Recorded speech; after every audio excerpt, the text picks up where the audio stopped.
What's up, everybody? Anthony Cosenza with the Orange and Black Insider Bengals podcast coming at you here. Happy Monday to you all. A little bit later on Monday than usual that we are taking the air, but better late than never. Sometimes we do it on Tuesday too, but we're doing it Monday now, and we are going to get you caught up on all kinds of things with the Cincinnati Bengals and a lot of draft talk. We may have some big news from this show standpoint and from Cincy Jungle standpoint, and we'll get to that later this week. We're going to finalize some things with that, but we'll let you know if there is indeed some cemented news that we are currently working on. But happy to be with you again. I'm Anthony Cosenza. Orange and Black Insider is the name of this show, part of the Cincy Jungle Podcast Network. You can get the audio versions of all of the Cincy Jungle podcasts on your favorite audio streamer, whether that's iTunes, Stitcher, Spotify, Google Podcasts, iHeartRadio, all of the major ones. We are there. So get it on your favorite streamer. Leave a review for us if you could. That would be awesome. And you can also, if you like the video format, we're on YouTube, obviously. If you're tuning in live there, click that little icon down at the corner, the bottom corner there, and subscribe. Click the bell to be notified when we go live, when new content is available. And, of course, all of your Bengals news, information, opinions, analysis, commentary, etc. is on cincyjungle.com. And go ahead and give the Facebook page of Cincy Jungle a like as well, because you can get the live streams and videos afterward from there, too. At any rate, let's get going with a lot of different pieces of news with the Cincinnati Bengals. We're going to queue up a lot of Cincy Jungle news that we got via some other sources in which we will cite as well. We've got some other news surrounding the AFC North from some of our SB Nation sites within the network there, and of course the official websites. And then of course we will look at some NFL news, just kind of going around, taking a spin around the league, centering around the Bengals and going outward from there. So when you return to the office, when you're hanging out with friends, maybe if you're celebrating the holiday this weekend, you can let folks know how in tune you are with things around the league and sound like the smartest lady or gentleman at your respective celebration, workplace, whatever. All right, let's get going. This one is something we talked about a little bit last week, John Sharon and myself. You know about it, but there's been more and more headway building on this. This is about the Cincy Jungle. This is on Cincy Jungle. This is about the Cincinnati Bengals building an indoor practice facility. So we talked about this, and they're making more and more headway. Here is the link to the website, and then now you've got, they were actively working on an indoor practice facility, and now, per the Cincinnati Enquirer, the team is requesting approval to construct an interim facility. So they're getting going on this pretty quickly. And then, of course, the plan here, as you see in the article, the plan would be to put a bubble directly southwest of Paul Brown Stadium and the adjacent practice fields between the Brent Spence Bridge and Clay Wade Bailey Bridge in time for the start of the 22 season. So they are moving on this thing and trying to get something going, even an interim one before they build the official one, what have you. But they're trying to get something going here and have that ready for the regular season. Good on the Bengals, good on their ownership to get this finally going. This has been something that fans have been clamoring for a long time, and really just continues to build upon a new reputation over the past couple of years of new Bengals, a new direction for the franchise, obviously coming off a Super Bowl appearance, and hopefully more to come under Joe Burrow, Zach Taylor and company. But they are now actively working on an indoor practice facility, and they are at least right now working on an interim thing and hoping to have something in place by the 22 season. So good on them. And that's some news we already kind of knew about, but starting to make more and more headway here going forward. Let's keep it rolling here. This is something I kind of feel like I got a little bit of egg on my face here, because, when we talked about on the draft previews and whatnot, when we talked about some different prospects, we talked about Trey McBride and other prospects here. we mentioned about, Mitchell Wilcox is set to be a free agent after the 22 season and whatnot. I had researched that, and some sources had said, well, he was an exclusive rights free agent, hadn't signed his deal. Some others I looked, I believe it was either Spotrac or Over the Cap, and they had noted that there was a contract in place there. And so there's just kind of some conflicting reports. So he has officially, did Mitchell Wilcox, re-signed with the Bengals. He tested the free agent market, but he is back with the Bengals. And so now he joins officially Hayden Hurst, Scotty Washington, the converted wide receiver, who has now moved into, he's doing what a lot of folks wanted Auden Tate to do, turn that big wide receiver build and body into a tight end role. That's what he's trying to transition to. You've got Drew Sample, you've got Thad Moss, and then Nick Eubanks, the kind of journeyman young tight end out of Michigan that the Bengals signed recently here. So that's another one there. But look, the Bengals are probably going to get a player in the draft somewhat within the first, I would assume within the first 3 rounds, probably, if not then in the first 4 rounds. They've got Hayden Hurst on a 1-year deal. You've got Wilcox here. Drew Sample's entering a contract year. Thad Moss, I believe, is as well. Did some research on that. So, the tight end needs a little bit of talent influx, but they also have a lot of contract questions coming up in the group. So, at any rate, Wilcox is a guy that they like, and they envision him being a guy on special teams, maybe a backup reserve tight end. We'll see if he can kind of carve out a bigger niche for himself on offense this year. But Mitchell Wilcox is officially back with the Cincinnati Bengals. Kind of some differing news on that front between, is he back? Has he signed a deal or has he not? We're not really sure. At any rate, he is back and signed by the Bengals. Now, another big signing, and we're going to kind of do some news, and then we're going to kind of do a little bit more draft-centric news as it goes with the Cincinnati Bengals and some updates there. Here is, as we know now, or at least many of you know now, a good signing and one that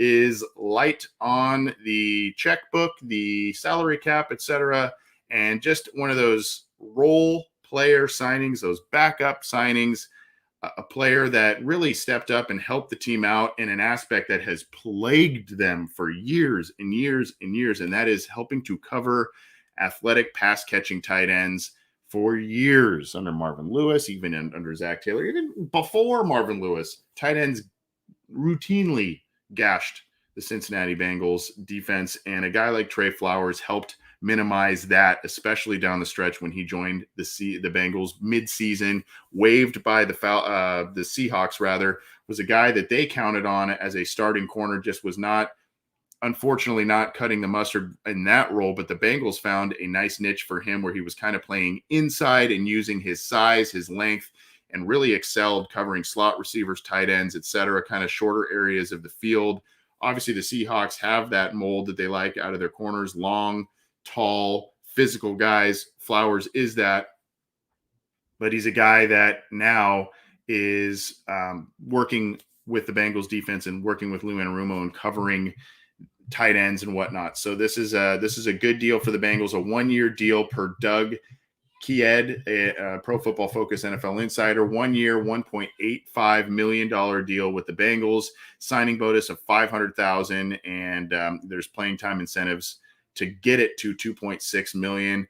I would assume, especially not only because of what opposing offenses are trying to do in today's NFL, but also with what he did as a Bengals defender late in the season. He's probably going to see more snaps next year, I would assume, in some role.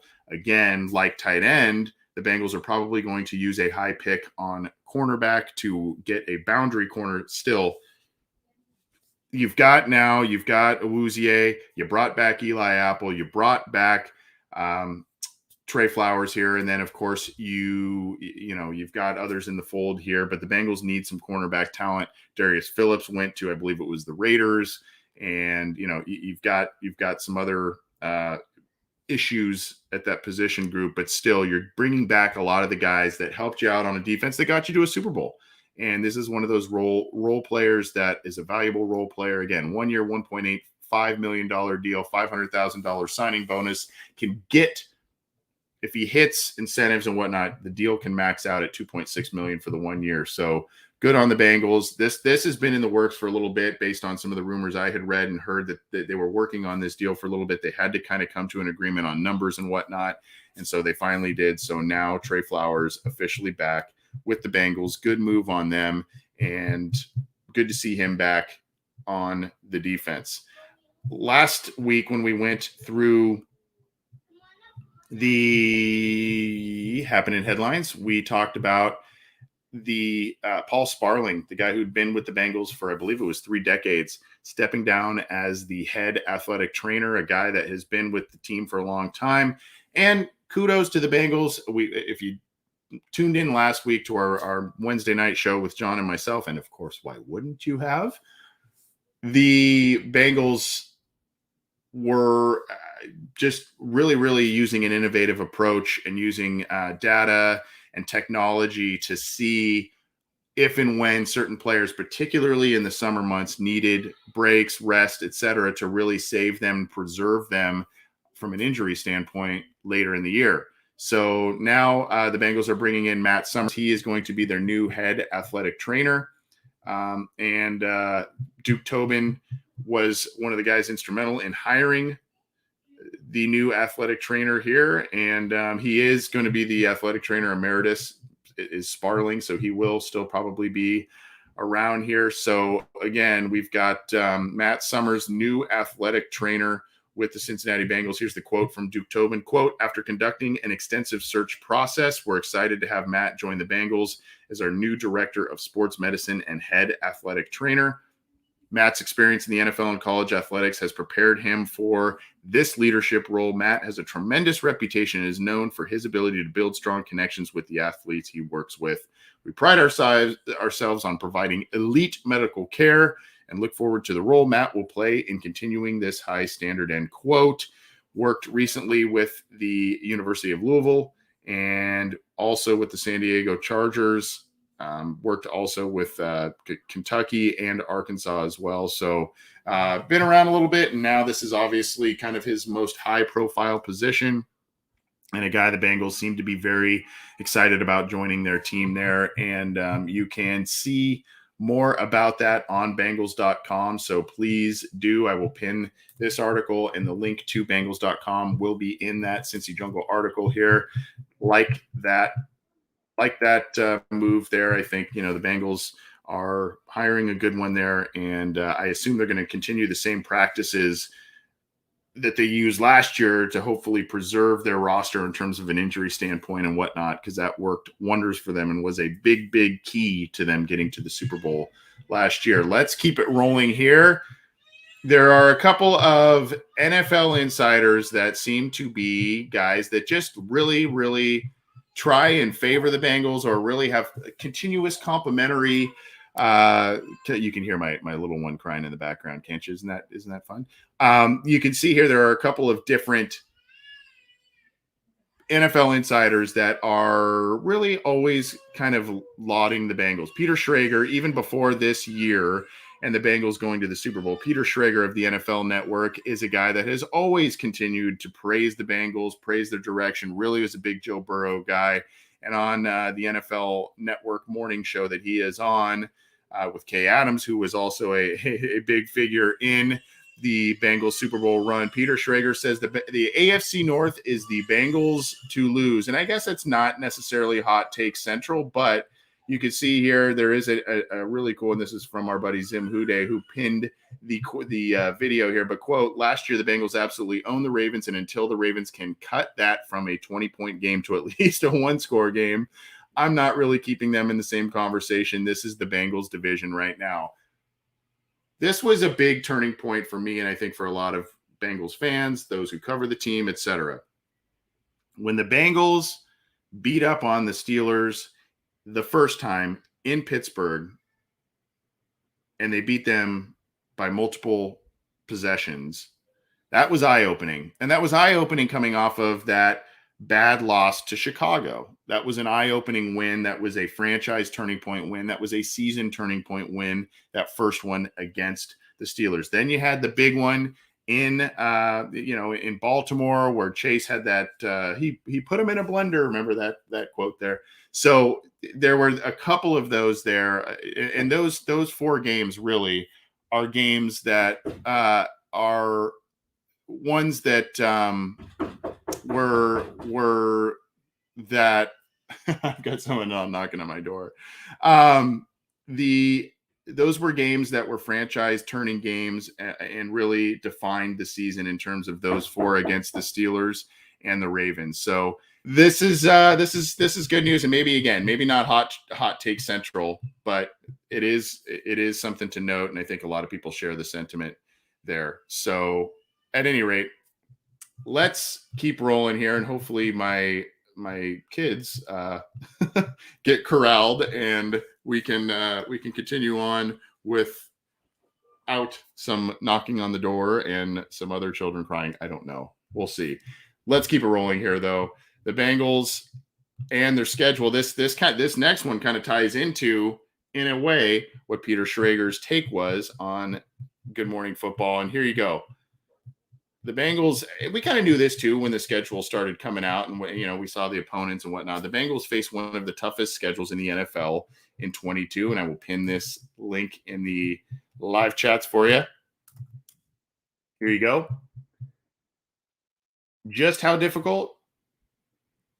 Well, let's talk about who their opponents are. Of course, you've got the 2 against Cleveland, 2 against Baltimore, 2 against Pittsburgh, right? Pittsburgh made the postseason last year despite all kinds of different issues. The Ravens did not, but were in it towards the very end. Cleveland was competitive, sort of, but a lot of injuries and all kinds of dysfunction disallowed them to, really make a run later in the year. And so you've also got Buffalo, Tennessee, Kansas City, Dallas, Tampa Bay as the other side of the schedule there. So, there are a lot of tough games on, obviously, all of those teams right there that I listed, those 5 all went to the postseason. So here's Warren Sharp here. 5 hardest schedules here. You can see the 1 through 32. The Chiefs, Jets, Rams, 49ers, Raiders have the hardest schedule. But right now, the Cincinnati Bengals have the 7th hardest schedule in the NFL, behind the Chiefs with the hardest, followed by the Jets, Rams, 49ers, Raiders, and Steelers. So if the Bengals are going to repeat as AFC champions and or go further, if they are to be in the playoff mix, they are going to have to do it against some very good teams. Now, here's the thing. Every time we say this and every time we start a season with, this is the hardest schedule, this is the easiest schedule, we know injuries happen with these teams. Expectations based on last year can vary, and things just can go awry, or there are teams that could surprise. There are a lot of people who, going into this season, when they were facing the Bengals, probably chalked that up to a win. Many teams probably did that at this point in the season, and we know what happened there. So this is kind of subjective at this point in time, but right now, 7th hardest schedule in the NFL. The Bengals have that right now, and they'll have to traverse that for sure. There's no doubt about it. Yeah, Brian saying cakewalk. I like that. All right, let's keep it rolling. Now, Draft Talk Central. The Bengals are doing their due diligence, meeting with a lot of different prospects and a lot of different capacities, going to pro days, working folks out, all kinds of stuff. If you remember when we previewed Trey McBride a couple of weeks ago, it was James Casey who was intimately involved in the workouts and whatnot of McBride at the Colorado State Pro Day. And now the Bengals are doing more in terms of visits, the top 30 visits, etc. Potential first-round target, Andrew Booth Jr. of Clemson, the physical, active corner to visit the Bengals. This is a guy that they would probably like in a lot of different capacities. There are some medical things, it's my understanding here, but this is a guy, again, the top 30 visit I mentioned. Jordan Schultz mentioned this. Upcoming visits for Booth also include the Falcons and the Ravens, and the Ravens are going to load up on corner. We talked about that, I believe it was on last week's Happenin Headlines, where they are going to really, really evaluate their defensive back room. Are the Baltimore Ravens. So, that's a team to watch if you're the Bengals and looking at defensive backs. And obviously, the Bengals will be picking behind the Ravens and all kinds of different stuff. But he is a junior and he is 21 years old. Does lack starting experience, and there's a core. There were reports of him needing surgery for a core muscle injury. He was supposed to be one of those guys in the mid-20s, but the injury and whatnot could push him to the back end of the first, maybe even into the second. And then he did not participate in the Clemson Pro Day, leaving more questions there. So we'll see exactly what happens. And this is, when you're at pick 31 for the Bengals, there's guys, well, maybe there's a second round grade on it. Well, you're practically in the second round if it's an early second round grade. This remains one of the top areas of need for the Bengals. Does cornerback, right? Cornerback, tight end. You can argue three technique, interior defensive lineman, and then, of course, edge rusher and whatnot. There are a lot of different needs, I guess. Now, none of them seem to be overly pressing because of what the Bengals have done in free agency. You could also argue, maybe a offensive lineman of some kind, whether that's a true tackle, a swing guard tackle, a swing center guard, a true center. I mean, those are all options as well. But you got to figure corner is going to be in the plans early, and Booth is a guy that they will probably look at, and obviously, given the visit that they are scheduled to have with him. So, and as we noted, and if you go look at the Bengals track record, a lot of guys they draft, a lot of guys they bring in as undrafted free agents. These are guys they have shown interest in and or visited with in some capacity. So they are, they're in on a lot of these guys. And let's keep it rolling with some of the news here. We talked about corner. Now let's talk about tight end. Isaiah Likely, the Bengals met with him at the Combine. And this is a guy that could intrigue them. Rise and Drafts Ryan Roberts said Cincinnati met with Likely at the NFL Scouting Combine. He is the Coastal Carolina tight end. You could see in 21, he had some big numbers, 12 touchdowns, 912 yards.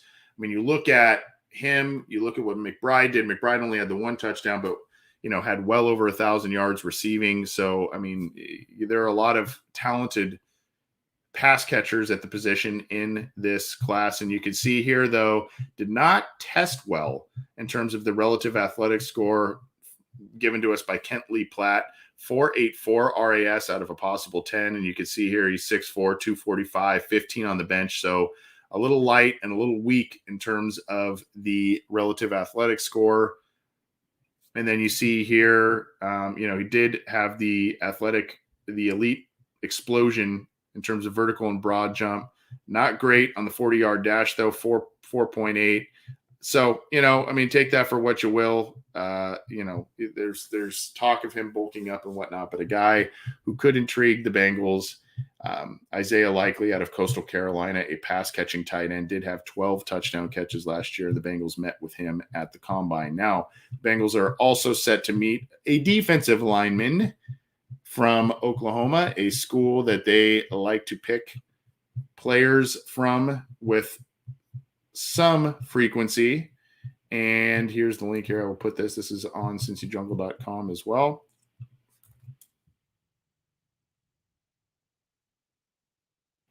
Isaiah Thomas, the Oklahoma defensive lineman, not the basketball player, Isaiah Thomas.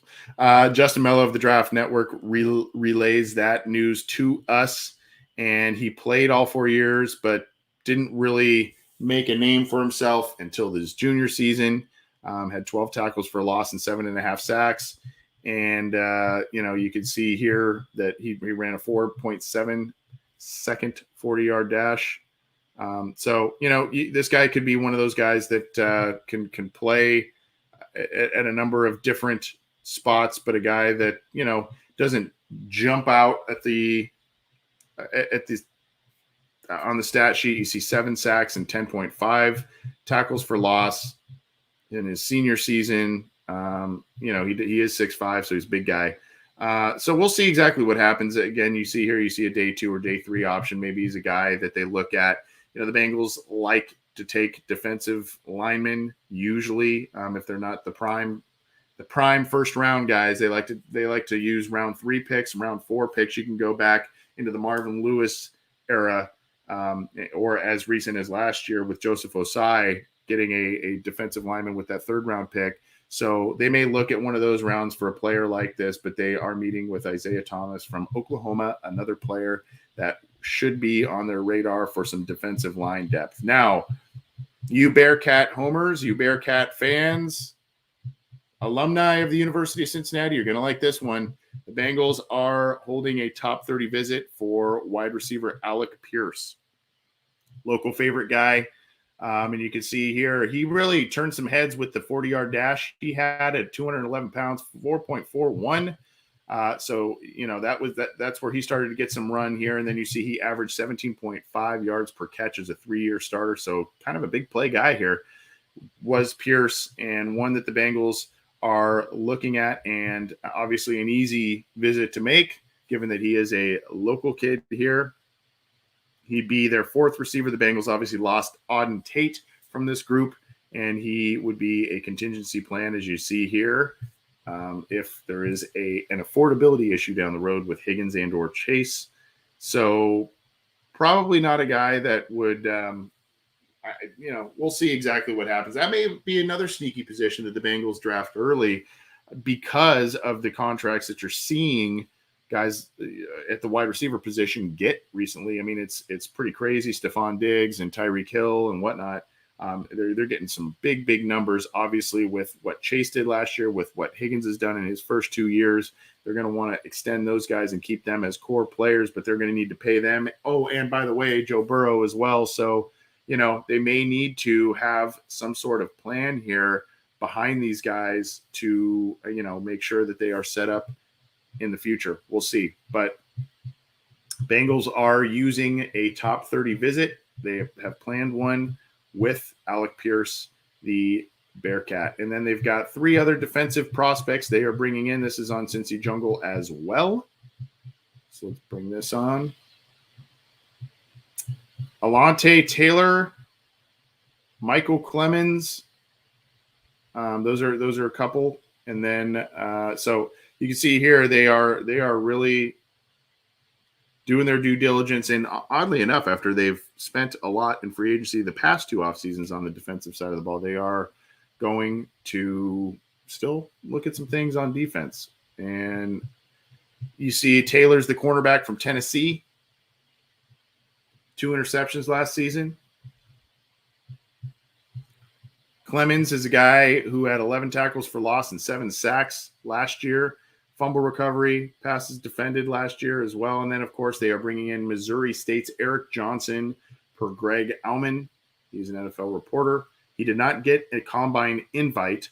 So this could be one of those guys that they use a late round pick on, a UDFA, and they use these visits to get to know these guys going into this process. So a lot of times when you look at the UDFAs, when you look at some late round picks, the Bengals have done some previous due diligence on this. And Eric Johnson, a guy who didn't get a combine invite, could be one of those players here.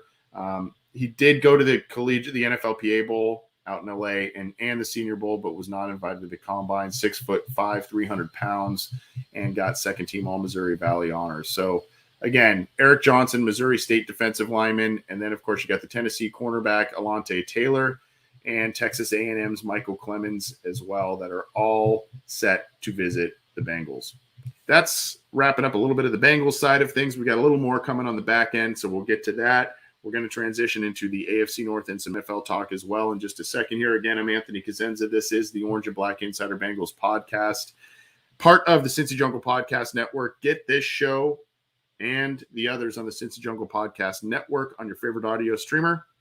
Leave us a review. And, of course, if you like the video side of things, you can like the Cincy Jungle Facebook page or subscribe to our YouTube channel right down here. I promise children aren't always knocking at the door or crying outside of where I record. That's a rarity, but today is an exception, unfortunately. whatever. I love the little guys. It's fine. But they were knocking on the door. I don't know exactly what was going on there. They wanted to be part of the show. Sometimes they do it. Who knows? At any rate, we appreciate your support. We appreciate you tuning in, whether it's for the live recording or after the fact on your favorite streamer. Let's keep it rolling with some AFC North talk here. Cleveland Browns. Unfortunately, this theme is a little bit of something that's dominating the headlines around the NFL. Former Browns running back coach Gary Brown passes away, unfortunately. He was with the Browns from 2009 to 2012, and there's some really standout performances in Brown's tenure. You see Jerome Harrison, who had some nice moments with them. Jamal Lewis at the end of his career. Peyton Hillis, who had that outstanding season. Trent Richardson, who had a decent rookie year and then did not really do much after that. But he was the Cowboys running backs coach from 2013 to 2019 and running backs coach last year at the University of Wisconsin. Unfortunately, he had been battling significant health issues. It was not noted as what. Not that that's really any of our business anyway, but has battled significant health issues since 2019 and had been in hospice care, only 52 years old. Very sad, and our condolences to his family, his friends, and the Cleveland Browns as, former employee there and had some nice moments as a coach with the Cleveland Browns.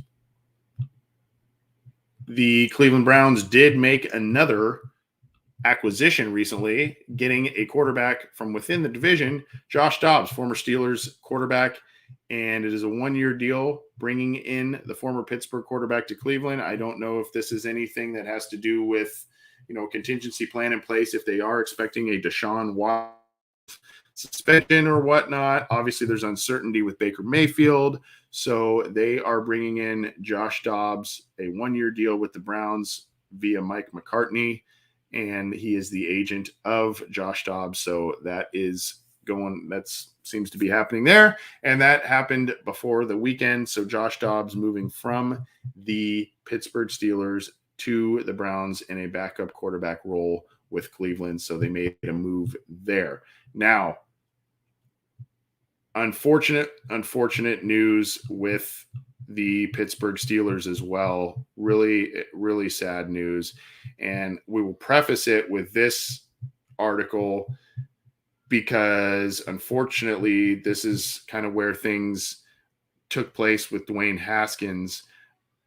The Steelers pass catchers and quarterbacks joined Mitch Trubisky in Florida for a workout. This is from Behind the Steel Curtain, the SB Nation Pittsburgh Steelers site. They were all down there, and through the weekend and whatnot, they were looking like they were having a pretty good time and getting some good work in, and all kinds of stuff. Were Steelers quarterbacks, receivers, pass catchers, all kinds of things, and Trubisky kind of took the lead on that. Now, as he has joined and as of right now is the starting quarterback with Pittsburgh, he kind of took the helm there and invited everybody down to the Florida area for the workout. And of course, I think as everybody knows, whether you're an Ohio State fan or otherwise, unfortunately, Dwayne Haskins very sadly passed away at the all too young age of 24, not even 25 years old yet.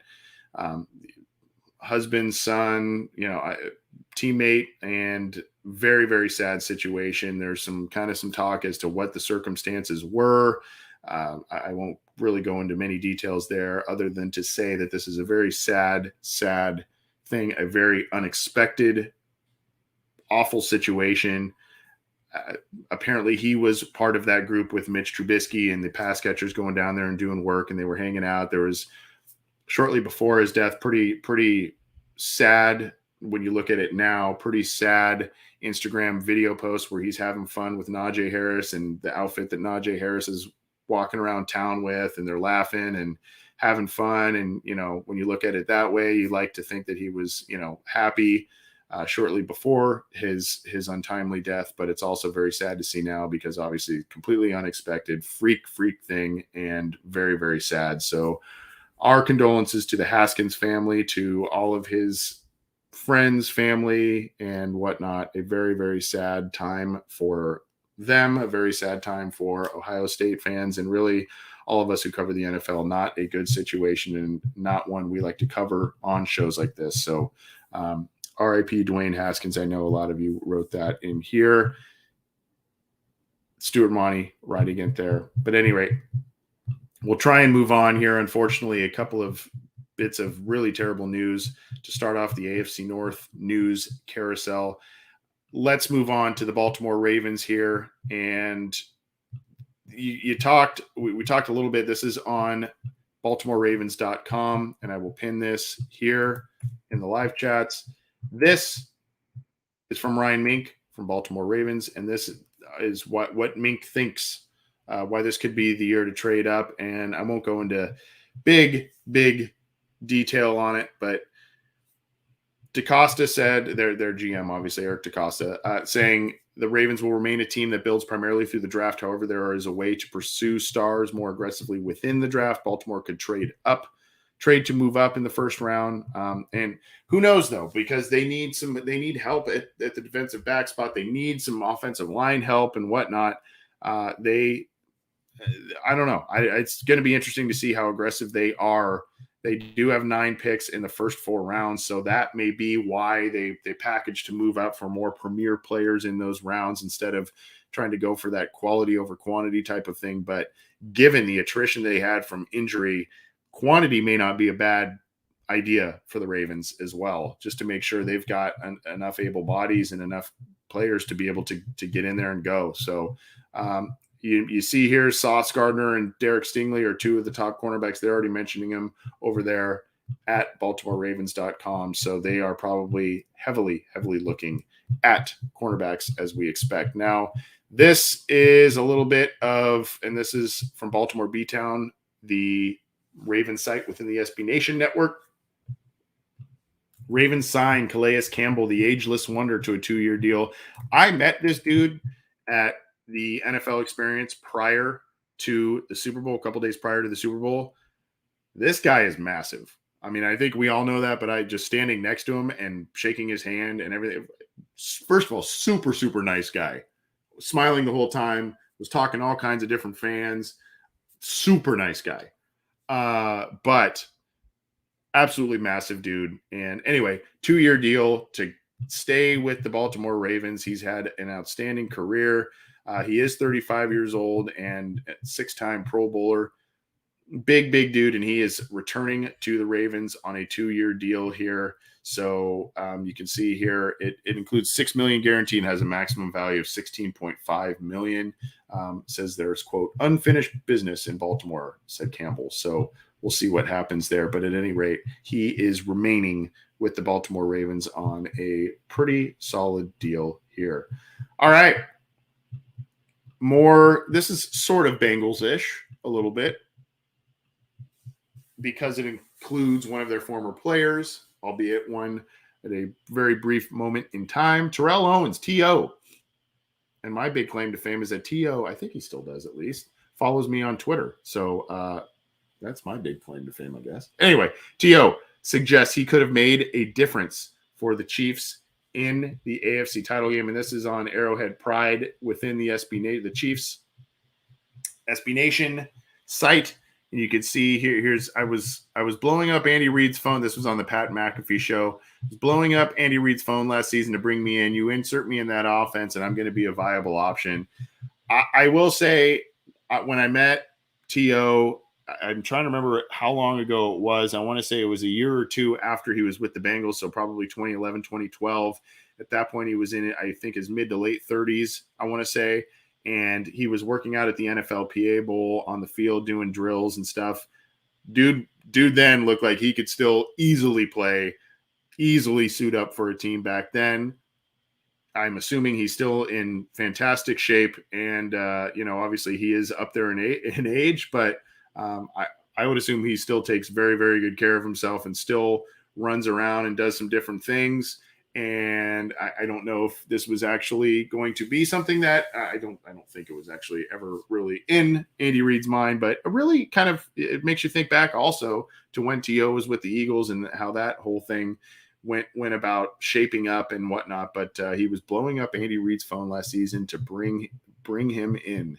You insert me in that offense, and I'm going to be a viable option, was the quote from T.O., and an interesting one, a funny one, a guy who is never short on getting us some quality material, and he's a good guy. He's a good guy for the most part. I like talking some T.O. All right, let's talk about Jimmy Garoppolo and Baker Mayfield. What is the trade market on these guys here? I'll pin that there. These rumors just won't go away. The Jimmy G rumors and whatnot. Are they looking to be traded? What's going on? All of this. I won't go into big detail on this, but the 49ers especially are really in an odd situation because they've got, and here's the thing. I mean, these are two guys that could both start somewhere and probably be effective to various degrees. I mean, as obviously the Niners went far last year. Mayfield took the Browns far the year prior. So, I mean, they're viable starting options in the NFL to varying degrees. The leverage both these teams have, though, in terms of trading are not very high because teams know the Niners spent a premier pick on Trey Lance last year. He started a little bit here and there. They know that the Browns did that mega trade for Deshaun Watson. And what are you really willing to give up for Baker Mayfield when you know that they've got that situation waiting for them in terms of Watson? So interesting here on CBS Sports. You can read more about that, but really what is each QB worth? You can see here, not a whole lot right now. Quarterback market has largely been inflated this offseason. Seattle netted 4 picks and 3 players, including 2 first-rounders for Russell Wilson. Houston netted 5 picks, including 3 firsts for Watson. And the Colts essentially got a pair of third-rounders for Carson Wentz. But with the lack of leverage that I mentioned, they're saying, maybe there's not much to gain from trading these 2 players. We'll see what happens, though. I assume both those players will probably be starting elsewhere going forward. All right. Let's move to ideal top 2 picks for every team. This is on NFL.com.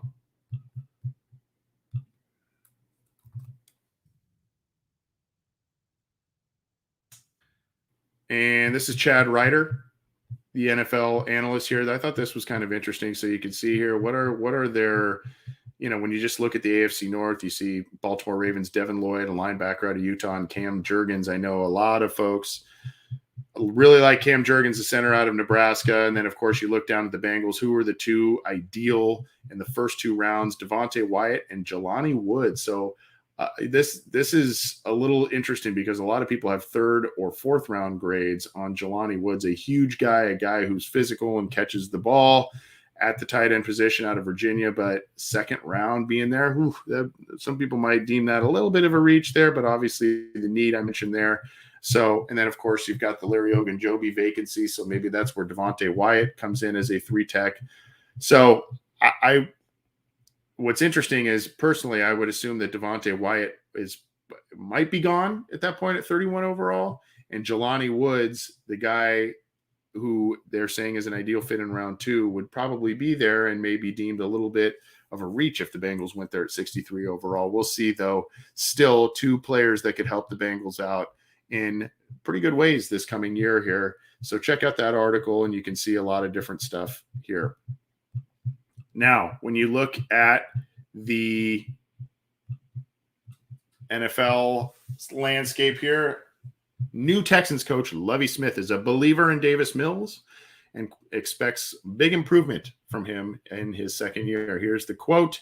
Quote, if you look at all of my comments about Davis, I'm a believer in him and what he's going to do. Eventually, he's got to do it on the football field consistently where everybody loves him, every snap and all of that. Before a guy has played enough to do all of that, he shows up every day. Availability, he is available, and he has recruited other players to come here. And what the guys see him doing is just working. When I say I believe in him, offensive coordinator Pep Hamilton, 2nd year in the system, all of these things, if you just go back and look at the plays that he made throwing the ball downfield last year, so many good things that he did, and that's as a rookie. And obviously the start at the end of the year where he put up some big numbers and whatnot, they were that turned some heads, did Davis Mills. But you can see here, quote, the improvement that you see from year 1 to year 2 is normally a big improvement, and that's what we're going to get from him. So big plans, it sounds like, from Lovie Smith and Davis Mills.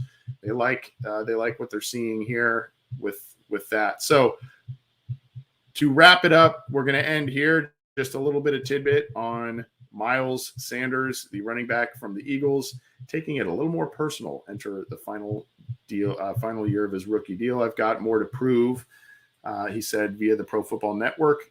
A lot of people don't respect the work I've done. I've still got a lot to prove. I'm taking it real personal this year. Just find a way to get noticed, command the respect. I'm not taking no for an answer this year. Just stay healthy. Just be available. That's my main goal this year. So Miles Sanders, an exciting player for the Eagles, and the Eagles are kind of a tough team to figure out at this point because of, Jalen Hurts and all kinds of different things. And Sanders is part of that. He's another second-round pick that they like, but a guy that is feeling a little slighted and wants to hammer out his long-term career path after being with the Eagles a handful of years. So that is where we're at with that. So at any rate, that is going to wrap it up for us on the Orange and Black Insider Bengals podcast. I'm Anthony Cosenza. Again, you got to keep it to cincyjungle.com for all of your news, opinions, analysis, all kinds of different stuff. Of course, your podcasts are there too. At any rate, we've been very, very pleased to bring you all kinds of different news. And hey, we've got a special episode for you tomorrow.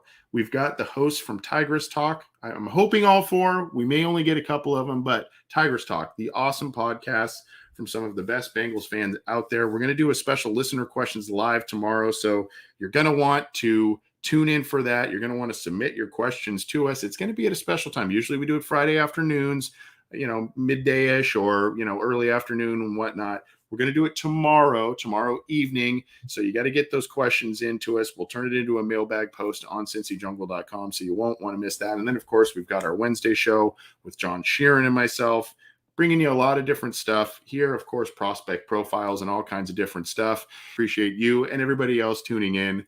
Thanks, everybody. We will see you tomorrow. We'll see you the rest of the week with all kinds of different stuff. Thanks for tuning in. See you next time.